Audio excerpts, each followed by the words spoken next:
নমস্কার বন্ধুরা, আমি ডক্টর অভিষেক। কেমন আছেন আপনারা? আমি আজকে আপনাদেরকে আমাদের এই হোমিওপ্যাথিক সলিউশনে আপনাদেরকে স্বাগত জানাই।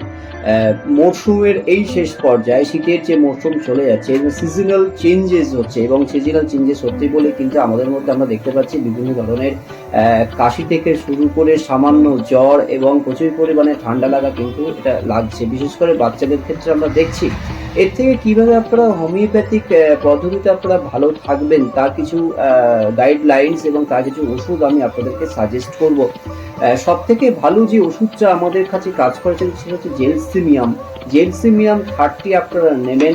হাফ কাপ উষ্ণ উষ্ণ গরম জলের মধ্যে জেলসিমিয়াম আপনারা দিয়ে দেবেন 3 ফোঁটা করে দিনে দুবার আপনারা জেলসিমিয়াম নিতে পারেন। 30 পোটেন্সিতে আপনারা দিনে দুবার নিন এবং এর সঙ্গে আপনারা যেটা নেবেন সেটা হচ্ছে ব্রায়োনিয়া 30 পোটেন্সি আপনারা নেবেন। ব্রায়োনিয়া খুব সুন্দর বন্ধুর মতো কাজ করবে। এই ব্রায়োনিয়াও কিন্তু আপনারা দিনে দুবার আপনারা নিতে পারেন হাফ কাপ জলে 3 ফোঁটা করে। তাহলে আপনারা যেটা হচ্ছে জেলসিমিয়াম আপনারা যদি সকালে খাচ্ছেন এবং জেলসিমিয়াম 30 আপনারা খাচ্ছেন বিকেলে, তাহলে ব্রায়োনিয়া 30 আপনারা নিন দুপুর এবং রাত্রিরে ঠিক খাবার আগে। ভালো থাকুন, সুস্থ থাকুন। নমস্কার।